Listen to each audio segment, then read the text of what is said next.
Well, are you excited to go to Washington, D.C.? Clock is ticking. We're going to be headed there just as soon as next week. So a lot of us will be taking off on Sunday to head out to Washington, D.C. Hope you're looking forward to it. Whether you're a pro or a veteran like myself, or if you're brand new, which we've got a number of people who have not been to Washington, D.C. with NAIFA before. Hope you're looking forward to it. I think it's going to be an exciting time, certainly an exciting time for NAIFA members to be out there, especially with all the hubbub related to the Department of Labor issuing their new fiduciary rule and still working very hard to make a lot of independent advisors, independent contractors like myself, trying to make us employees of our broker-dealer or insurance companies that we represent and things like that. So we'll have a lot to talk about with our representatives. What I thought we would do is just spend a little bit of time talking through some of the items for you to think about as you're headed out. Maybe it helps you a few different tips here. So let's take a look at the screen. First off, what to expect? Well, probably going to have a couple of different things that are going to happen here. We're going to have travel delays. There's going to be changes to the weather. Excuse me.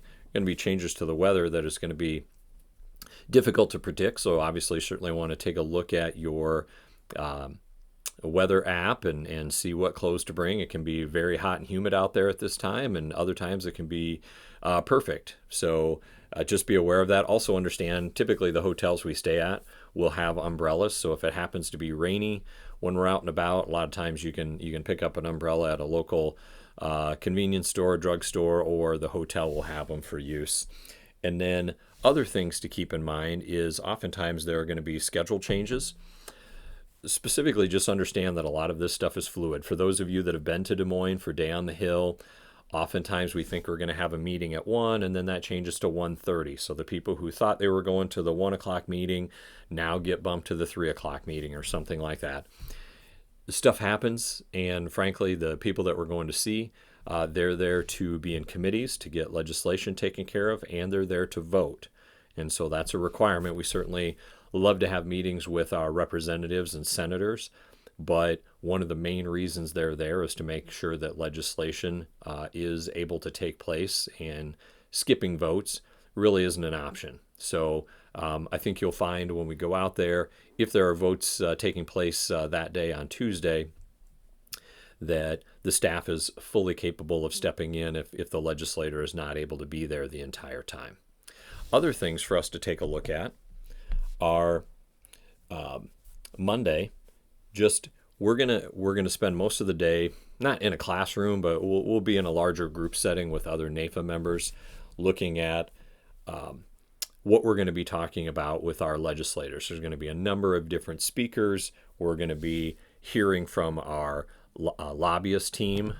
Everybody that's on the lobbyist team will be there and have a really good session. Frankly, that's the thing that I look forward to most. Granted, yes, I'm a geek and I like this stuff, but I've found that people who are not as much into tracking politics and understand policy nuances and things like that actually also enjoy this type of conversation, hearing directly from the lobbyists who work with the representatives and senators every day.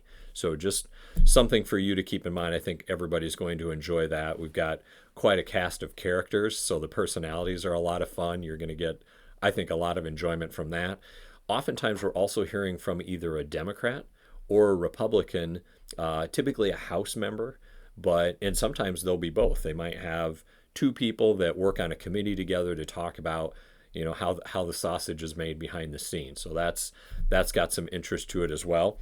Other things, Monday night, we're likely going to go out to dinner as a group. Myself and a number of other higher PAC contributors. There's a special event for those people that's going to take place at the Capitol. We're actually going to get a special Capitol tour. So I'm not saying you have to give more PAC money. That's not the plea in this video.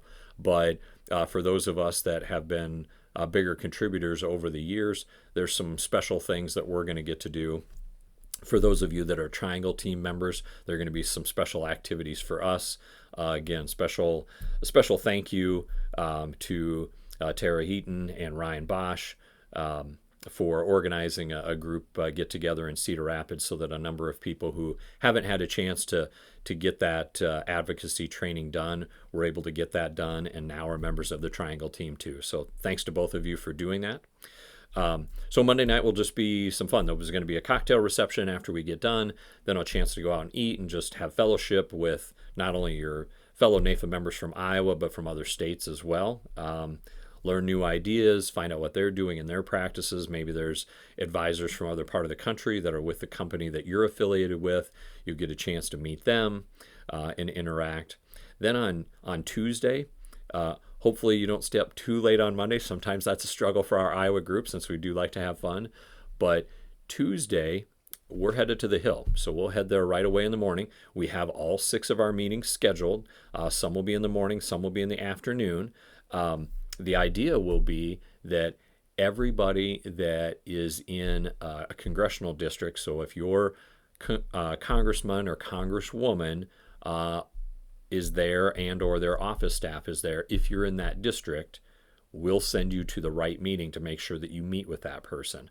And then if there's room, we'll probably try and send a couple more of the newbies that haven't been to DC, try and send those folks into those meetings as well, just to have more experience on what these meetings are all about. Of course, the senators, they have bigger offices, so our group is probably going to sit in with Senator Grassley and Senator Ernst, our entire group. So that'll be a lot of fun. I'll give you a chance to kind of see how the other half lives. I think the other, thing to keep in mind is because this is fluid throughout the day, we'll probably pick where we're going to eat lunch. There's going to be an opportunity for those that are PAC contributors to go get a fancy lunch. I believe it's on the house, and it'll be at a certain restaurant or I think last year they had it at a special building, and they had the food catered in and stuff like that. So that was nice. For those of you that aren't PAC contributors, there'll be a chance for you to get involved with the PAC, but plenty of lunchrooms and places to get snacks and sandwiches and all of that kind of stuff. So you're not going to go hungry while you're on the Hill. That's not going to be a problem. And there's going to be breaks in between meetings that we're going to get a chance to take care of any hunger or thirst needs that you might have. I will warn you, typically Senator Ernst has popcorn in her office, so just be prepared for that in case you're a popcorn fiend. And then Tuesday night, some people will have to leave afterwards, and that's great. Chance to get back to your family and your practice and everything. But for those that can stay, we'll do another dinner on Tuesday night. If the Washington Nationals are in town, we might try and catch a baseball game. Again, pretty fluid. Feel free to do what you want or what fits your budget or whatever, but there'll be either the whole group or maybe a group or two that will go off and do certain things, but we try and do things together kind of as a family, so to speak. And then Wednesday, we'll be taken off for home for those that stayed overnight, so we'll probably might have a couple of nightcaps or something like that, but then we'll head home Wednesday morning. And again, just expect that sometimes there are some travel delays. For those of us that have direct flights, shouldn't be as big of a deal, but just asking those that maybe don't have a direct flight to try and roll with the punches there. And then I think the last thing that we want to take a look at is what to bring. So I got a pretty big list here. Specifically, we want to take a look at bringing a dozen or so business cards. You are there to network, and therefore we want to make sure that we're giving out at least 6 of your business cards to each of the congressmen and senators that we're going to meet with. But on top of that, you might meet people on the plane that might want to become a client. You might meet people on the street that want to become a client. You might meet other advisors that you want to connect with and share information with. Well, bring your business cards. This is a prospecting opportunity just as much as it's a business opportunity. And for those of you that are in sales, I probably shouldn't have to say that, but you're taking the time away from your business. Make the most of it. Maybe make a client or two out of the experience. Nice to have some cash for incidentals. Obviously, most places take credit cards, but having 20, 50, $100 worth of cash on you doesn't hurt, just to be able to leave tips and different things like that.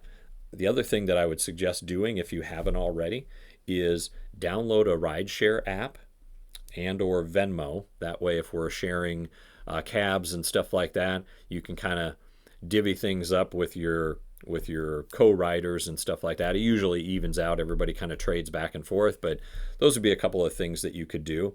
The other thing that I would pay attention to in particular, and I've got this bolded, is wear comfortable shoes. Everybody's going to be dressed up. You might be bringing a suit. You might be wearing a dress or something like that. We want people to wear the clothes that they're comfortable in and that they would normally wear to work.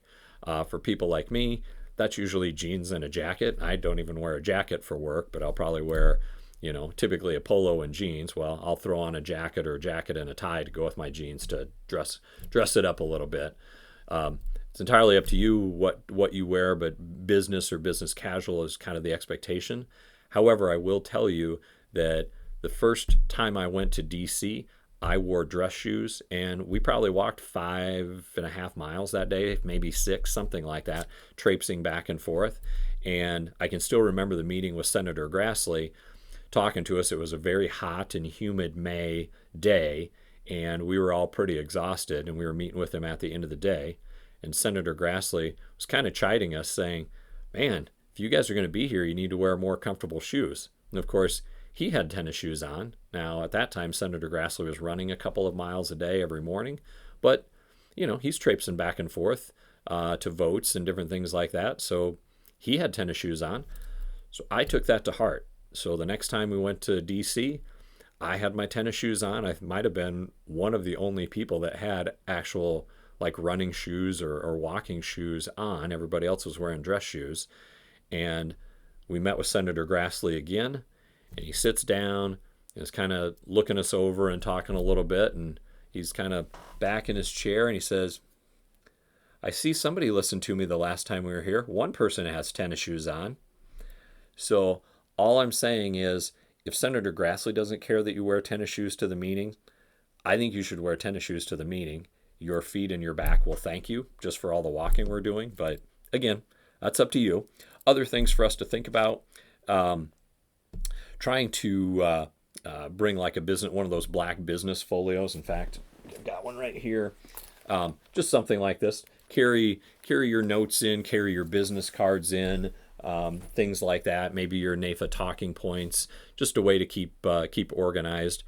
Other things to think about are having a cell phone charger or a plug-in cord, just putting it in your purse or your jacket or something like that. It'll be a long day. Might not hurt to either have your cell phone fully charged going into it, because we're going to be asking you to take pictures. Maybe you're going to take some videos that you want to share with some clients. So you want to stay juiced up. And then I think lastly, what we want to look at here, this is a new request. If you can do it, I would love it if you would give it a shot. It doesn't have to be professional or anything, but what I like to see is get a picture of yourself, put your name, business name, address, phone number, email, all your contact details that you've got on your business card, and then underneath that, put your practice specialties. If you're in retirement income planning like I am, or IRA planning, retirement related things, or maybe you're a Medicare specialist or health insurance or whatever it happens to be, put 2 or 3 of the things. I don't think you need to list 50 things. Just list 2 or 3 that are really kind of your main specialties. And then maybe a little bio about how long you've been in business, the number of families that you help, and then be able to share a story, just one story. Change the name or just use a first name or something like that. But talk about some of the people that you work with on a day-to-day basis and why what you do is important, as well as we're there representing NAIFA. And one of the reasons we're there is we're constantly battling the Department of Labor, the Securities and Exchange Commission, and other government agencies trying to essentially exert power over what you do and how you do it. And you're there to advocate for yourself. And unfortunately, it's getting harder in this business to be able to take the time to help Main Street Iowans with what they need, because if I take this person on, I'm happy to help them, but now I got to fill out 5 new forms. And I might be helping Betty or Frank and Betty because they're married or whatever the circumstances are. But if they don't have a lot of money or they've got some complex situations, that takes up a lot of time, which is very valuable. And if Congress and or some of these departments that are unelected bureaucrats, as they expand their power and authority over what we do, it does make it harder to make a living. Okay? And so trying to weave some of those stories into your bio, again, maybe just a little bit about you, and then underneath that, a story about a client that you've helped here in the last 12 months, and then maybe a way that it could have been done better or more profitably or more easily, whatever it happens to be. But if you can share that personal story with the legislator, that's what they're looking for. They're trying to understand what we do and how we help Iowans. So the more that you can do to help them understand that, the better this is going to be. So see if you can put that together. Ideally, you'd make 6 copies of that. If you can make one, maybe I can get photocopies made for you or something like that. Again, this is a last-minute request. I know you're busy. It's just something I was brainstorming on and decided I would make it part of this video. So if you can do it, great. If you can't, it's not the end of the world. But I'm going to try and put each of those into a folio along with the business cards to hand to those offices. It just makes the experience more real. The other thing that I'd noted on here is maybe you want to also bring some. Maybe you already want to bring some note cards or thank you cards that you can leave. You might be able to pre-write them and leave them with staff, or you can mail them from the local post office, just thanking the legislator and the staff for the meetings. So just little touches like that mean a great deal, and I'd just like you to consider it. It's a way for you to make an impression on your legislators, especially when they come back to Iowa and are in district, or you're in a town like Dubuque or Cedar Rapids, Des Moines, Sioux City, wherever Congress people might have offices. A lot of times those staff are now made aware of who you are and that you came out to visit. So when you have a problem and are calling in, or you stop into their office for an in-district meeting, that legislator already knows you, or the staff that's in DC that's back out in the field, they're already putting your face and your name together with the things that you left behind. So just some things to consider. I really appreciate you making the time and effort to come out to Washington, D.C. So again, whether you've been there multiple times, you already know what I'm talking about. But for those of you that haven't, I'll be shocked that if you go this time, that you're not interested in attending next year or in the next 2 years to get back out and be making a difference. So thanks for your membership, thanks for all you do, and thanks for making the time to go to Washington, D.C. I look forward to spending time with you.